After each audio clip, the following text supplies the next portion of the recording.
So today we will study complexity analysis of algorithms. So suppose we have an algorithm for a problem and we want to know or we want to quantify how good or how bad the algorithm is. So complexity analysis is want to quantify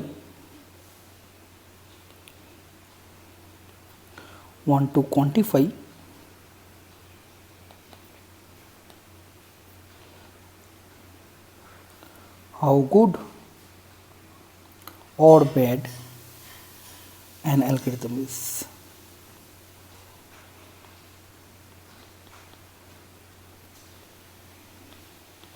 Now, what do we mean by an algorithm is good? So, so what do you mean by good algorithm? Good algorithm is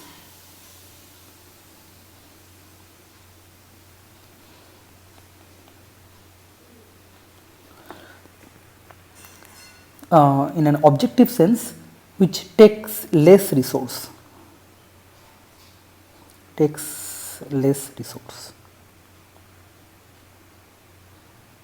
Now, what do you mean by resource? There are various resources that the algorithm takes. For example, the first resource is how much time it takes. So, first resource is how much time it takes. Time for execution.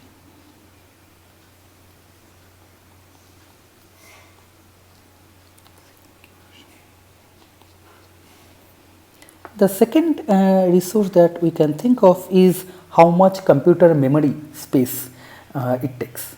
So, space taken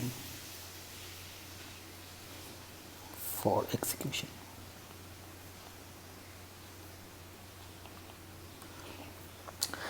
Depending on the context, there are various other kinds of resources. For example, if our algorithm is running on a low energy device like sensor network, then it also require how much energy it takes and so on. So typically because space is relatively much cheaper and time translates to CPU time and CPU is much costlier, so we if not mentioned otherwise, by complexity we typically mean that how much time it takes the algorithm takes to finish its execution. So what is a good algorithm? An algorithm is good if it takes less time, and an algorithm is bad if it takes more time. Now, before going into formal definitions, let's take an example. So, example.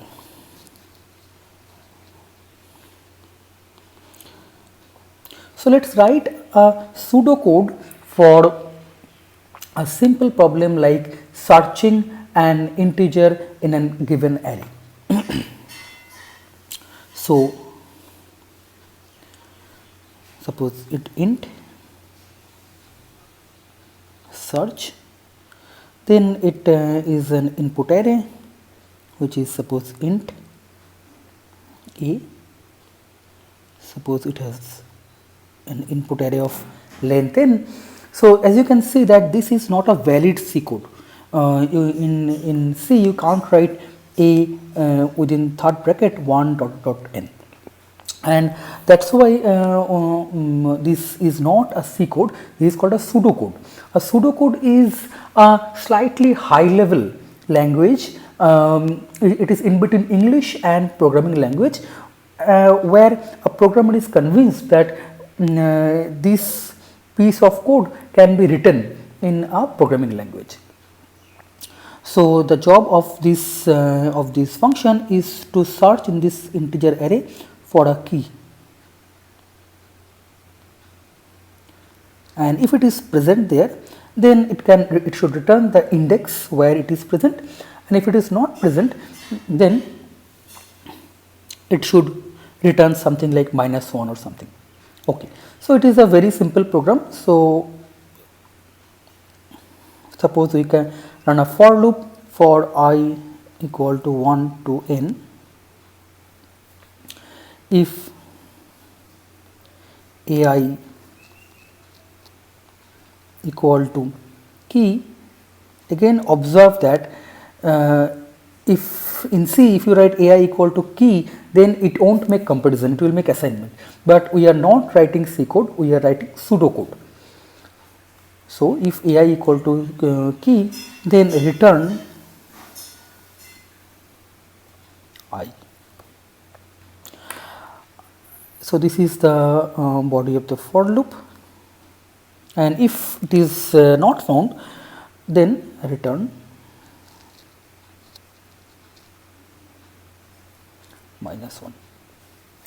Now, let's ask this question: how efficient is this algorithm is? What is the complexity? What is the time complexity of this algorithm? Now, on a high level, what is time complexity? How much time it takes to execute this program? But you know, this depends on many things. So, it depends on execution time,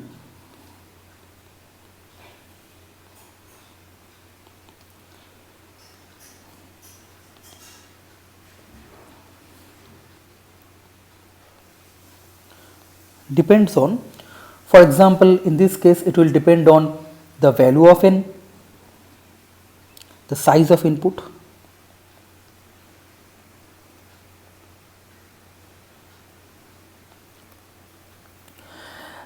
also it will depend on computer speed, speed of CPU, speed of the computer,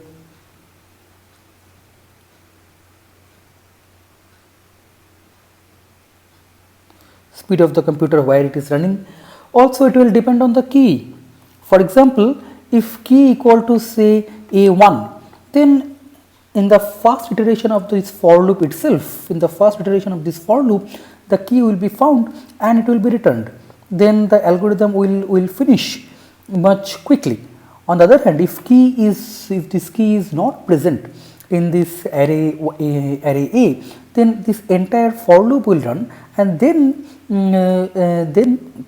this statement will get executed, and then the running execution will finish. So, if key is not present, then the algorithm will take more time. So, in particular, execution time depends on the input also. The time taken can vary depending on input given to the algorithm. Okay. So, typically the size of input is denoted by n. So, this is typically denoted by n. So, let me write typically denoted by n.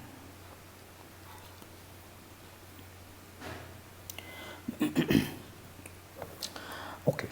And now this is quite problematic. What is speed of computer? Because you know, different computers has different speed. So, how a same algorithm will run much quickly on my fast laptop than much slowly than much slowly in a computer which is 20 years old, and different computers has different speed.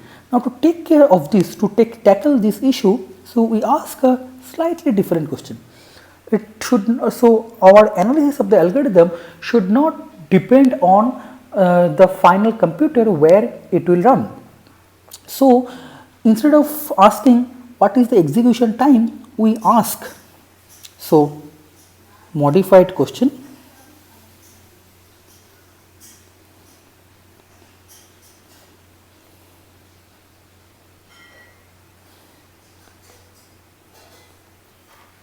what is the modified question? You ask what is the number of,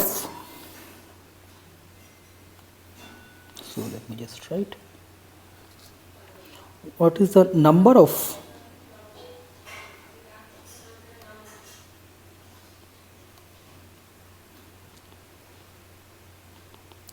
basic operations that the algorithm performs.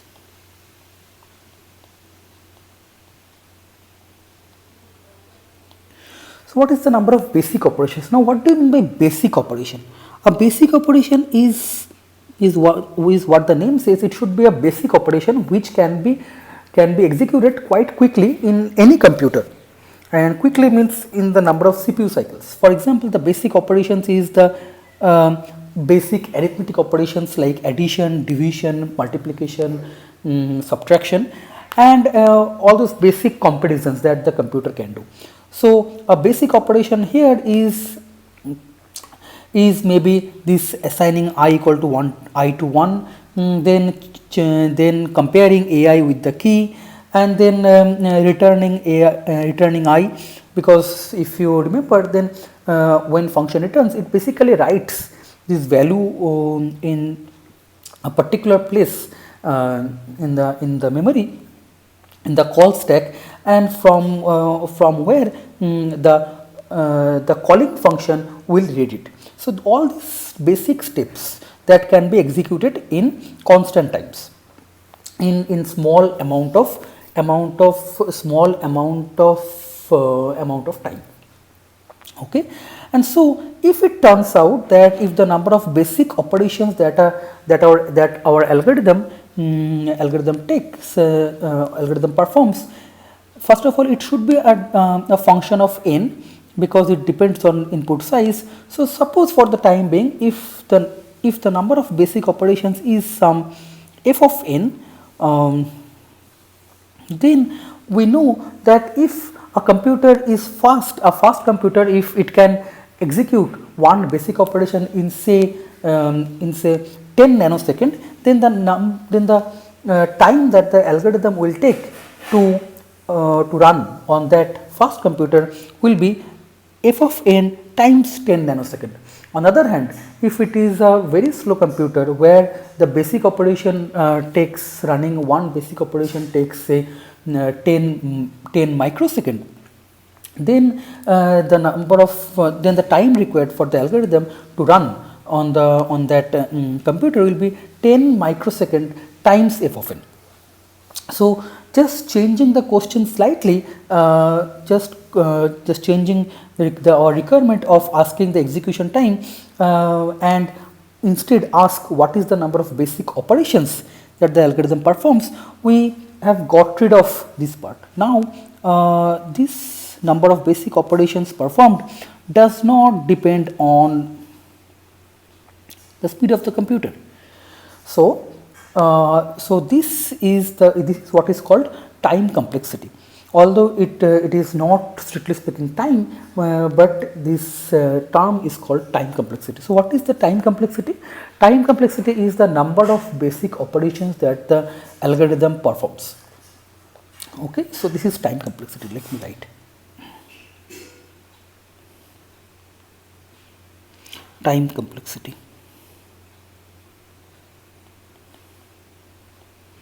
is the number of basic operations that the algorithm performs. And as we have as we have just seen, that this is independent of computer speed.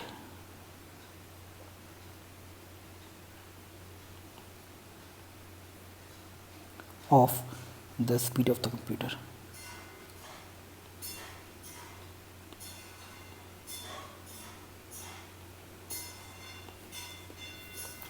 Okay, so that's good, but now the time complexity will depend on the size of the input, size of the input, and the input itself. So how to take care of this thing, that it depends on input, particular input. On some input it can run very quickly, on some input it can run extremely slowly.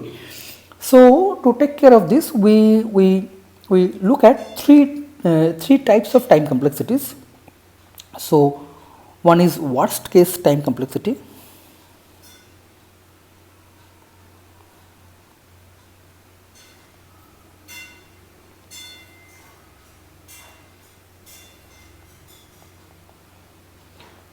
As the name suggests, it is the maximum time complexity of the algorithm over the input. Over all inputs, what is the maximum number of steps the algorithm can run? That is the worst case time complexity of the algorithm. Similarly, we can define a best case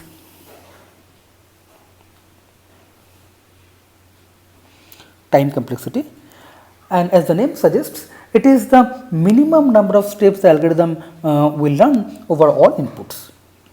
And the third is average case time complexity.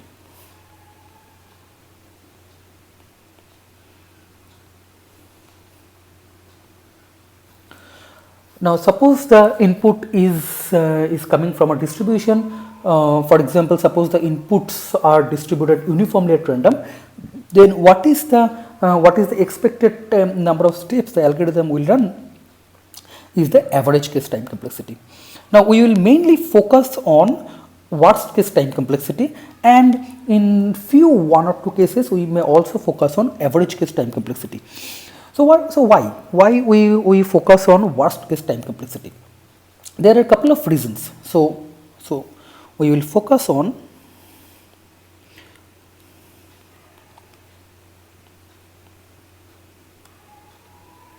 worst case time complexity.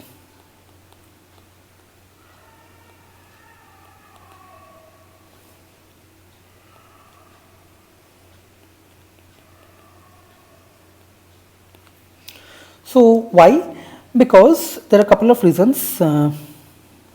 Because one, this is very robust measure.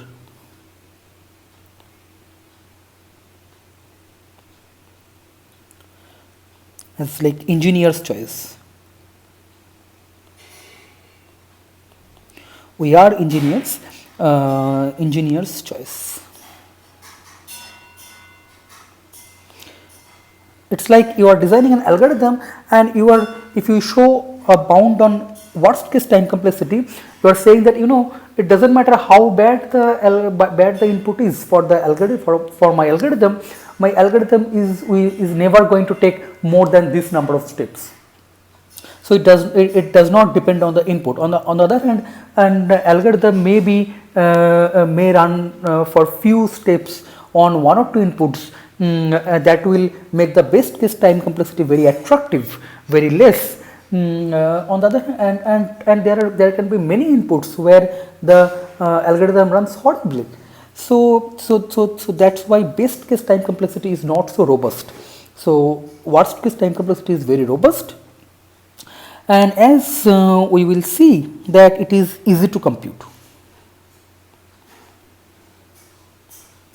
Easy to compute, yeah.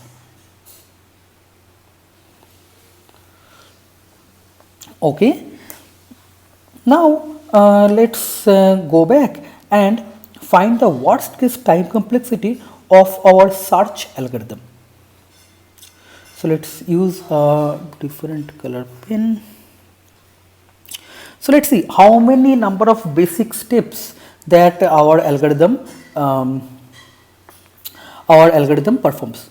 So to begin with, here before the first step of the for loop is this assignment. So I equal to 1, that will be executed anyway. So that is 1. Let's not circle it. 1 plus, irrespective of whether it returns in the first iteration itself, I equal to 1, this assignment will be met. Then in the body of the for loop, it depends if this comparison is also made. So this is also 1. In the body of the algorithm, it can take at most 2 steps. This is 1 for this comparison and then return. So this is the body of the algorithm. Will take it performs 2 basic operations. And how many times this can be performed? This is times n. because this loop can run for n many iterations. Okay, and after that there is another return statement which is +1. So the time complexity of this algorithm seems to be twice n plus 2. Now you see that that many of you have already observed that this is not right. This is a loose bound, because every time you enter this for loop, if this return statement, return I, this can get executed at most once, but you are counting every time here, and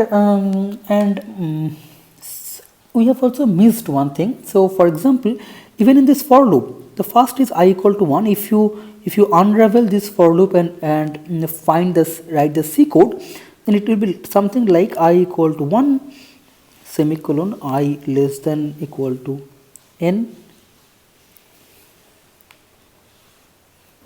I less than equal to n, I plus plus. So just to execute this for loop, these two expressions, these two basic operations needs to be carried out every time. So there will be another +1. Okay, and not only that, for the last time, maybe these two operations will be executed n plus 1 times.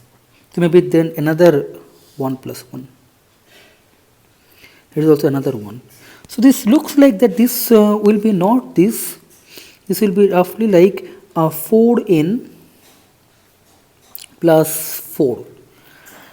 If I have not missed anything, actually I have missed some more things also, as you can see.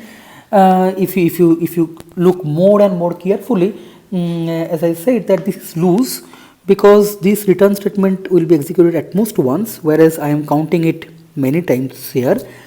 And also it is to read this key value, read this entire array, and so on. So it turns out that, as you can see, that even computing, writing or finding the number of basic steps that a simple algorithm like this search performs in the worst case is quite tricky, is quite non-trivial. And that's why we again change the question slightly and we ask this question.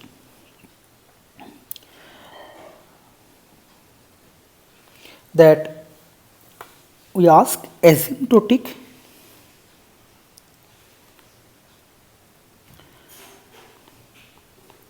we don't change the question, we sort of allow loose calculations in our calculation of time complexities using this framework of asymptotic notations.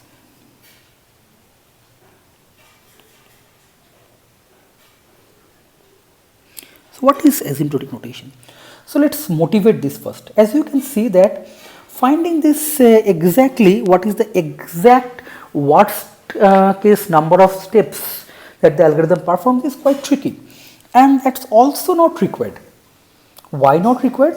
Because these constants, whether it is 4 or 10 or 2, that really doesn't matter. Why? Because this constants does not carry much meaning. Now, why are you saying it does not carry much meaning? Because anyway, we are analyzing a pseudocode, and if you write C code, various programmer will write various equivalent C code for the same algorithm, and for various implementation of this algorithm, these constants will change. And not only that, okay, then you can say that, okay, why are you then using this nonsense pseudocode? Let's use C code and let's do the perfect analysis. But then also you know that the computer hardware will not run C code. C code using a compiler will be converted to a lower level code, a machine code, And now, depending on the compiler, a basic operation, an old compiler, and depending on the computer architecture, a basic operation can take 10 steps, a basic operation can take say 10 CPU cycles, or a basic operation can take 20 CPU cycles or 5 CPU cycles. And anyway, we are just counting the number of basic operations. We definitely know that performing the basic operation addition is much easier than performing the basic operation like multiplication or division. So we are not, so when we assume that let's count only the number of basic operations, we are allowing our analysis to be coarse and non-granular. That's why this constants really does not matter whether it is 4 or 40 or 400, and this plus is 4 or I don't know 10 or 25, doesn't matter. Okay, and this is formalized. Now how can we mathematically formalize that? So basically, if an algorithm takes this number of steps in the worst case, suppose this is algo 1, and suppose there is another algorithm for search which takes, let's call algo 2, which takes, suppose it is say 17n plus 19. Then these two doesn't matter, these two should be equivalent, because we are anyway allowed ourselves enough coercion so that these constants does not carry much meaning. All it matters is how much this function grows. Both the functions grows as linearly as n grows, and for us we want to have a framework where we should be able to say that both algo 1 and algo 2 are equally efficient, because as we said that this 17 or 14, depending on the implementation, depending on the compiler, and depending on various other things, the actual number of CPU cycles it will take when we will go to execute this program may change. It can happen that maybe the basic operations of the algo 2 is mostly addition, and on the other hand the basic operations for algo 1 may be mostly division and something more complicated operations. Okay, so that requirement is met by what is called asymptotic notation. We just want to, so what is why asymptotic notation? We want to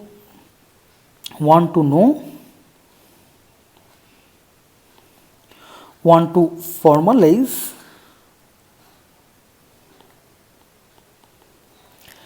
how time complexity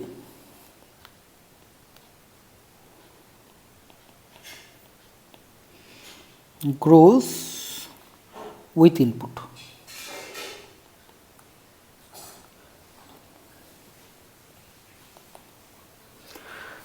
Okay, so does it grow linearly or quadratically or exponentially? That should matter. So for example, if there is an algo 1 which for some problem takes time say 17n plus 5, and there is an algo 2 which takes say n square, and there is say one algo 3 which takes say 1 over 10 times 2 to the n for the same problem, then we see that the running time, this time complexity grows linearly as n for algo 1, quadratically for algo 2, and exponentially for algo 3. So then we will say that algo 3 is very bad compared to algo 1 and algo 2, because time complexity grows much faster than algo 1 and algo 2. So this asymptotic growth notation should allow us to formalize this thing, to formally conclude that algo 1 is much more efficient than algo 2 and algo 2 is much more efficient than algo 3. Okay, so let's let's now see these notations. First notation is big O. Big O notation. What is big O?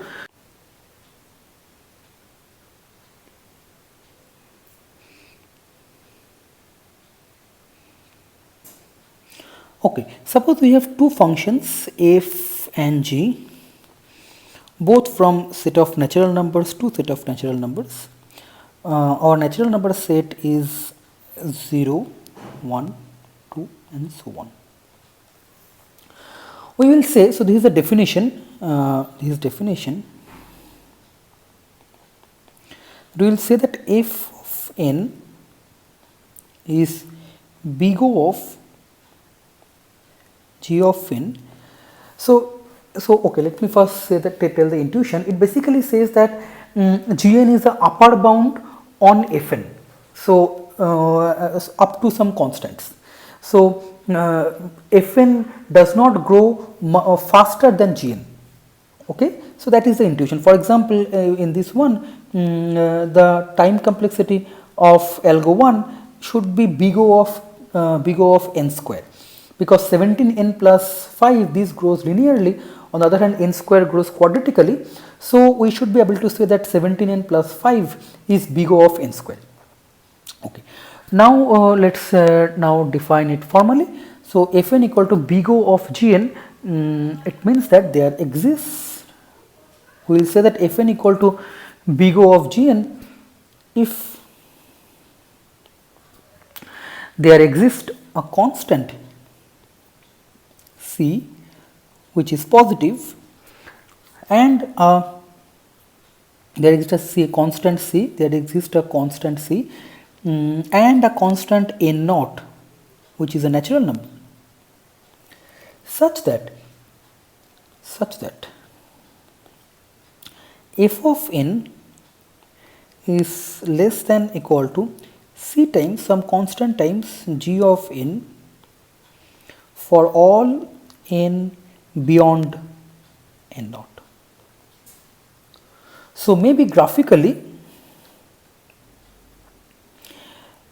if I look at, say, f of n, maybe this looks like this. Suppose this is f of n, and it says that you look at g of n. So maybe suppose this is c times g of n.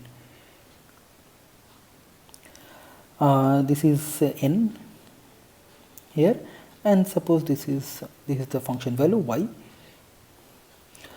and then it says that there is a for small values of n, f of n can be more than c times g of n, but there exists an and n naught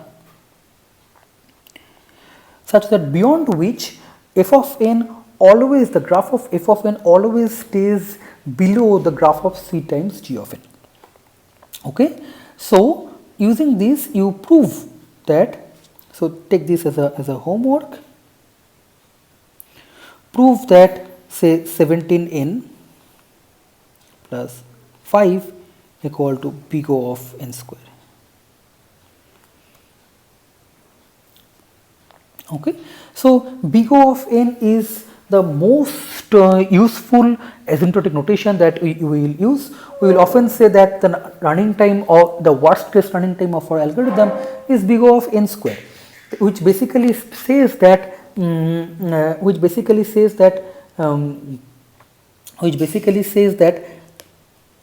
our algorithm's number of steps taken in the worst case by our algorithm grows at most quadratically. Okay. So also so this is first homework. Second, you also show that 17n plus 5 equal to big O of n. This is also true. So this just shows that this big O notation is not the tight. Both statements are correct.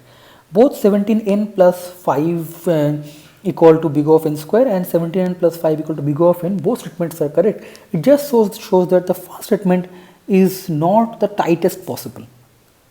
Definitely a function which grows linearly grows much slower than a function which grows quadratically. Okay, so that is the thing. So this is the big O notation. Another very useful notation useful notation in the context of algorithm design or algorithms is big omega notation.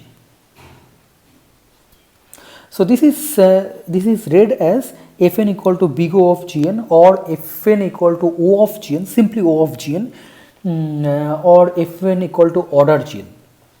Okay. Next is omega. Next notation is omega. So we will again, this is a definition.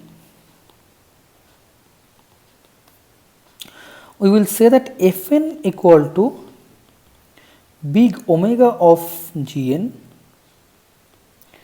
if, so this is for lower bound, that Fn grows at least as quickly as Gn. So again the same definition, that there exists Fn equal to, if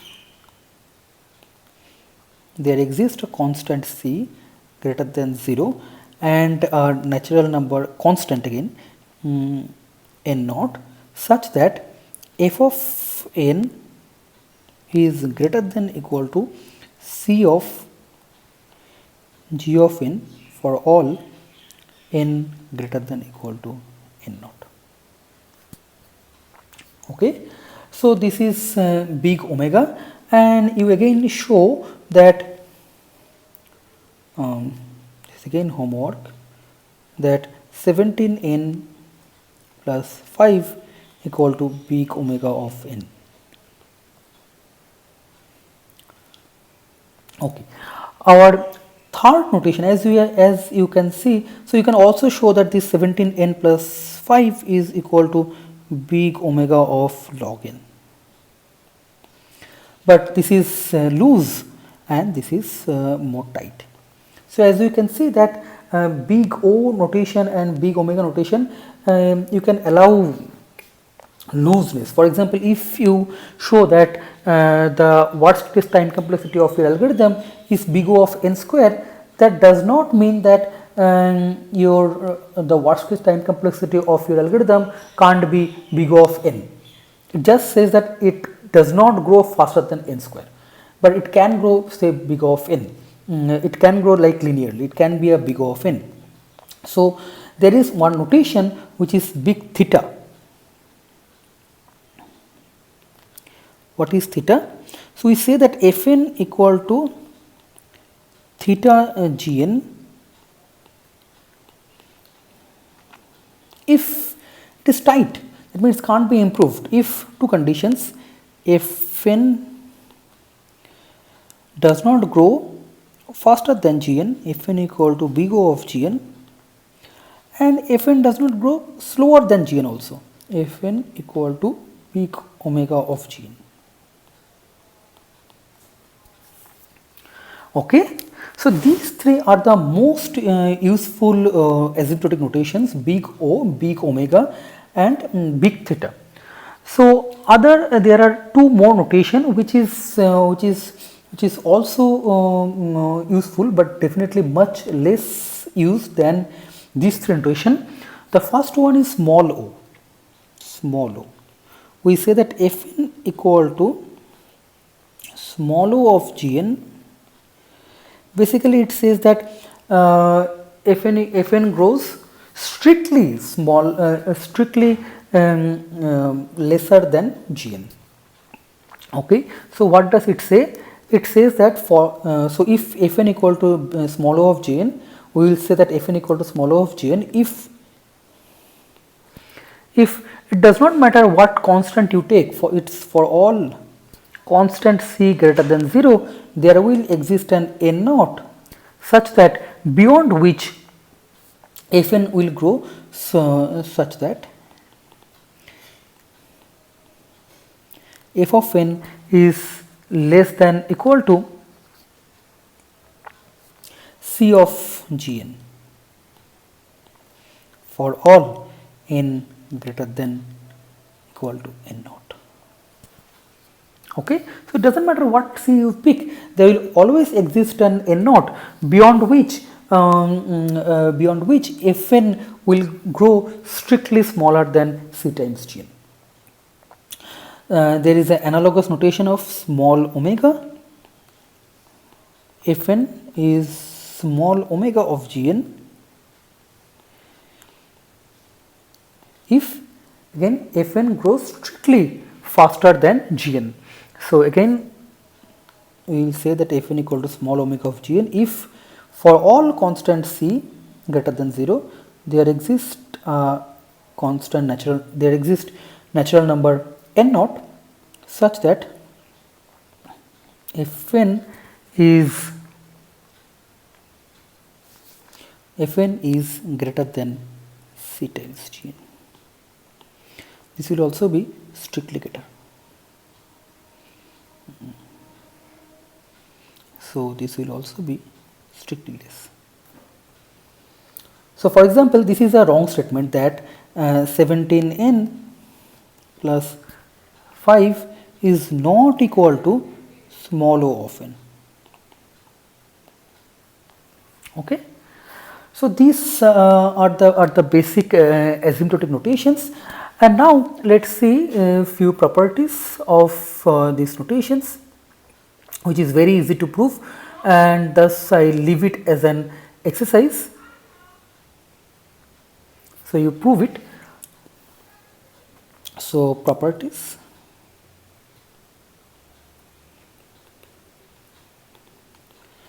One is associativity. If f of n equal to big O of Gn and g of n is big O of h of n, then from these two we can conclude that f of n is equal to big O of h of n. Same is the case if it is omega. F of n equal to big omega of g of n and g of n is big omega of h of n, then from these two we can conclude that f of n is big omega of h of n. Okay, so this is one you prove. Then you show that if f1 of n is big O of g1 of n and f2 of n is big O of g2 of n, then we can conclude that f1 of n plus minus or product f2 of n equal to big O of g1 of n plus minus product g2 of n.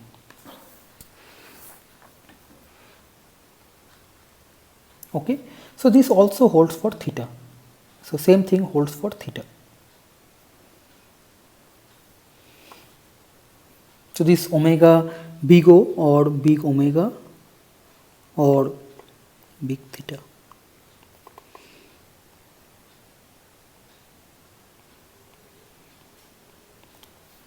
Here also use appropriately. So the first property also holds for big theta. Okay, so that's it for today. Okay, thank you.